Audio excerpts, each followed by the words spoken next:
Hello viewers, আসসালামু আলাইকুম। তোমরা সবাই কেমন আছো কমেন্টে জানিয়ে দিও। আশা করি সবাই ভালো আছো। আজ আমি কালবেউস মাছ রান্না করব। কালবেউস লাউ দিয়ে, ছোট কচি লাউ দিয়ে। তো ওই জন্য প্রথমে আমি মাছগুলো ভেজে নেব। তার জন্য কড়াইতে তেল গরম দিয়ে মাছগুলো সব একে একে ছেড়ে দিলাম।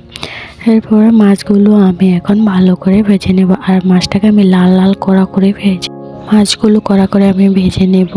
এতে তরকারিটা যত স্বাদ হয়েছে আর আছে। এই মাছটা কিন্তু খেতে খুব ভালো লাগে। কালবেউস মাছ অন্যান্য মাছের চাইতে এই মাছটা প্রচুর স্বাদ খেতে।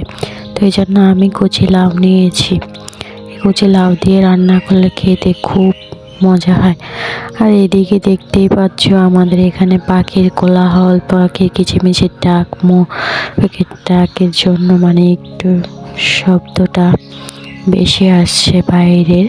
তো এদিকে আমি রান্না করতেছি।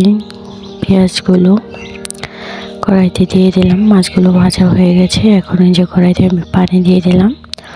পানি দিয়ে সব আইটেমের মশলাগুলো আমি এখন দিয়ে দিব। হলুদের গুঁড়ো দিয়ে দিলাম, মরিচের গুঁড়ো দিয়ে দিলাম, এরপরে লবণ স্বাদ মতো, আর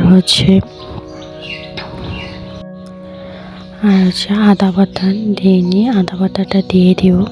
পরিমাণ মতো তেলও দিয়ে দিলাম। অনেক সময় আমি তেল দিই, তোমাদের দেখানো হয় না। তো আদা বাটা, রসুন বাটা, জিরা বাটাও সে সব একসাথে পেস্ট করা সবগুলো দিয়ে মশলাটাকে এখন আমি ভালো করে কষিয়ে নিচ্ছি। তো ভালো করে মশলাটাকে আমি কষিয়ে নেব, যাতে মশলার গায়ে থেকে হলুদের গন্ধ না আসে। হলুদের ফ্লেভারটা কিন্তু অনেকেই বাজে স্মেল, যেন খাওয়া যায় না তরকারি। তো এদিকে এই যে লাউগুলো দিয়ে আমি মশলার সাথে ভালো করে মাখিয়ে নিচ্ছি। এরপর আমি ঢাকনা দিয়ে ঢেকে দিলাম। তারপরে লাউ থেকে যে পানি ছেড়ে দিয়েছিল, এরপরে লাউটা কষানো হয়ে গেছে। ঝোল দিয়ে দিলাম, তরকারি ঝোলটা দিয়ে দিলাম।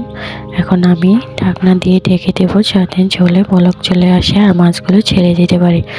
এই জন্য আমি এই যে তরকারিতে বলক চলে আসে, মাছগুলো ছেড়ে দিলাম।